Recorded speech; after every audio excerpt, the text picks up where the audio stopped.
বিভিন্ন অনুষ্ঠান বাড়িতে দই কাতলা হয়তোবা আপনারা নিশ্চয়ই ট্রাই করেছেন, কিন্তু একদম ঘরোয়া কিছু সিম্পল উপকরণ দিয়েই একদম অনুষ্ঠান বাড়ির মতন পারফেক্ট স্বাদে দই কাতলা আপনারা বাড়িতেই কিভাবে খুব সহজে তৈরি করে নিতে পারবেন সেটাই আমি আজকের এই ভিডিওতে করে দেখাবো।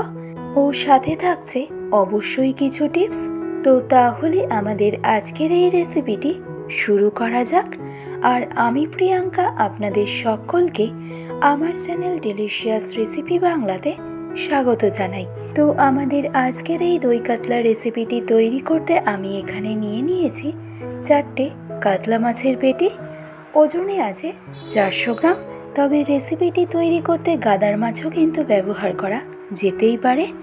তো সবার প্রথমে একটা সিম্পল ম্যারিনেট করে নেব। আর ম্যারিনেট করতে লাগছে আমাদের এখানে শুধুমাত্র স্বাদ অনুসারে নুন, কারণ যেহেতু দই কাতলা তাই এখানে আমরা কোনো রকম হলুদের ব্যবহার করব না।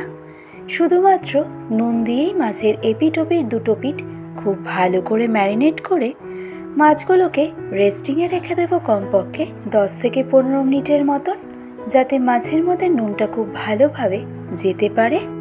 এবার ততক্ষণে দই কাতলার 2 রকমের মশলার পেস্ট তৈরি করে নেব। আর প্রথম মশলার পেস্ট তৈরি করতে আমি ব্লেন্ডিং জারের মধ্যে দিয়ে দিলাম 100 গ্রাম পরিমাণে টুকরো করে কেটে রাখা পেঁয়াজ, 4 পিস মাছের জন্য অ্যাড করলাম 6 টুকরো রসুনের কোয়া, সাথে অ্যাড করলাম হাফ ইঞ্চি আদার স্লাইস।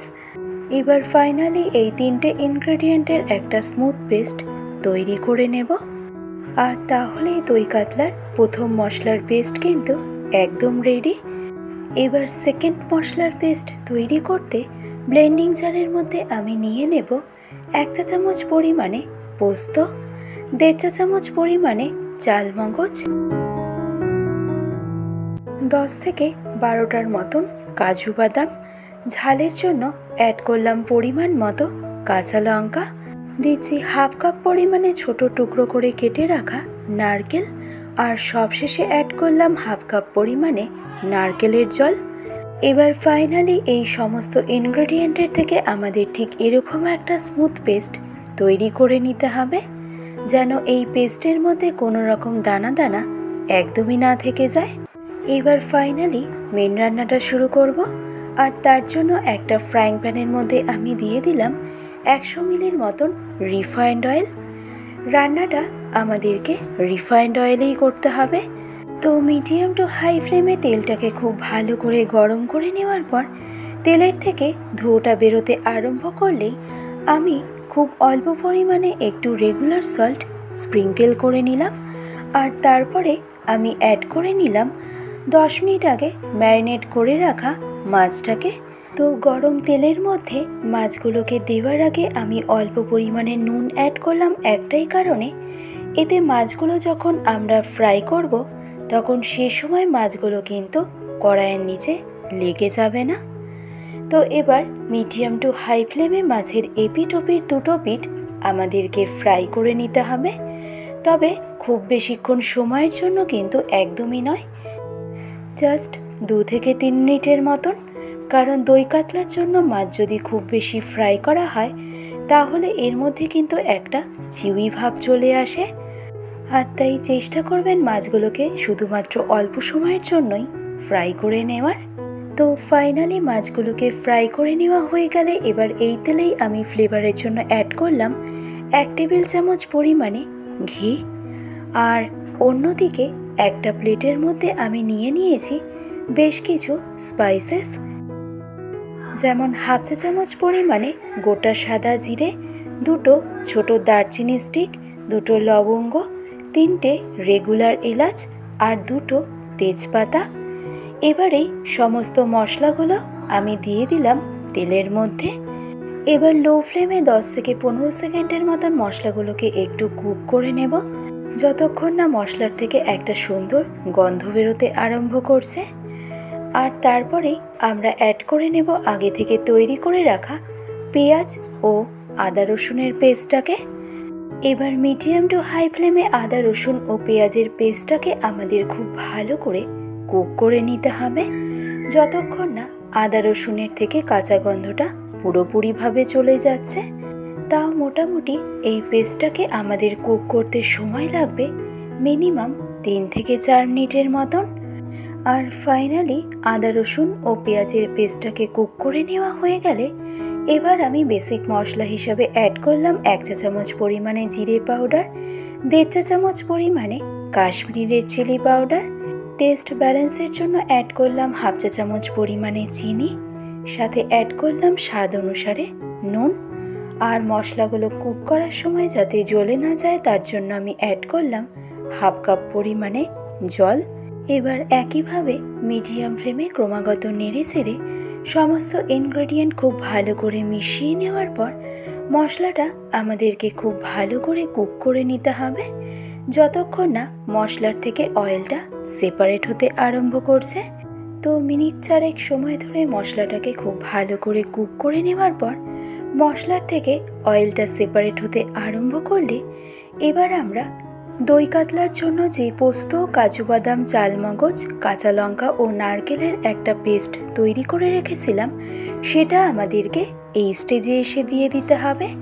আর যখন আমরা এই পেস্টটা অ্যাড করব সে সময় কিন্তু গ্যাসের ফ্লেমটাকে অবশ্যই লো টু মিডিয়ামে রাখতে হবে, যেহেতু আমরা পেস্টের মধ্যে কাজু বাদাম ব্যবহার করেছি। কারণ ফ্লেমটাকে হাইতে রাখলে মশলার কনসিস্টেন্সিটা অনেকটা থিক হওয়ার কারণে পাত্রের নিচে মশলাটা লেগে যাওয়ার কিন্তু একটা সম্ভাবনা থেকে যায়। তো লো ফ্লেমে সমস্ত কিছু ইভেনলি একবার খুব ভালো করে মিশিয়ে নেওয়ার পর এবার ঢাকনা চাপা দিয়ে গ্রেভিটাকে কুক হতে দেব 1.5 থেকে 2 মিনিটের মতন। আর এই সম্পূর্ণ 2 মিনিট সময় ধরে লো ফ্লেমে ঢাকনা চাপা দিয়ে কুক করে নেওয়ার পরে দেখুন এই স্টেজে গ্রেভির থেকে কিন্তু অয়েলটা খুব সুন্দরভাবে রিলিজ করে দিয়েছে। আর দেখুন গ্রেভির কালারটাও কিন্তু আগের তুলনায় বেশ অনেকটাই উজ্জ্বল হয়ে গেছে। এবার তাই সব শেষে এসে আমি অ্যাড করে নিলাম 100 গ্রাম পরিমাণে ফেটিয়ে রাখা টক দই। আর এই টক দইটা যখন আপনারা অ্যাড করবেন সে সময় কিন্তু ফ্লেমটাকে অবশ্যই লোতে রাখবেন, কারণ হাই ফ্লেমে যদি টক দই অ্যাড করা হয় তবে সেক্ষেত্রে টক দই ফেটে যাওয়ার কিন্তু একটা সম্ভাবনা থাকে। তো টক দইটা গ্রেভির সাথে ভালো করে একবার মিশিয়ে নিয়ে এবার আমি এই স্টেজে এসে অ্যাড করে নেব আগে থেকে ফ্রাই করে রাখা কাতলা মাছগুলোকে। গ্যাসের ফ্লেমটাকে আমি এই সময় মিডিয়ামে করে দিয়েছি। এবার মিডিয়াম ফ্লেমে খুব হালকা হাতে নেড়ে চেড়ে মাছের এপিট ওপিট দুটো পিঠ আমাদেরকে এভাবে একটু উল্টে পাল্টে নিতে হবে যাতে গ্রেভির মধ্যে থাকা সমস্ত ফ্লেভারগুলো মাছের মধ্যে খুব ভালোভাবে অ্যাবজর্ব করে যায়। আর ফাইনালি এই স্টেপটা কমপ্লিট হয়ে গেলে এবার আমরা সবশেষে এসে অ্যাড করে নেব 1/2 কাপ পরিমাণে ঈষৎ উষ্ণ গরম জল। তো আশা করছি এতক্ষণ পর্যন্ত রেসিপিটি বুঝতে আপনাদের কোথাও কোনো রকম সমস্যা হয়নি। এবার ফাইনালি সব কিছু একবার খুব ভালো করে মিশিয়ে নিয়ে গ্যাসের ফ্লেমটাকে মিডিয়াম টু হাইতে রেখে ঢাকনা চাপা দিয়ে এবার সম্পূর্ণ রান্নাটাকে ফাইনালি কুক হতে দেব 10 মিনিটের মতন। তো এবার 10 মিনিট পর ঢাকনা খুলে এই স্টেজে এসে দেখুন আমাদের দই কাতলা কিন্তু 90% রেডি। এবার তাই সবশেষে এসে আমি অ্যাড করব 1/2 চা চামচ পরিমাণে গরম মশলা পাউডার ও তারই সাথে অ্যাড করব 1 চা চামচ পরিমাণে ঘি। ঘি কিন্তু মাস্ট, এটা অ্যাভয়েড করলে কিন্তু একদমই চলবে না।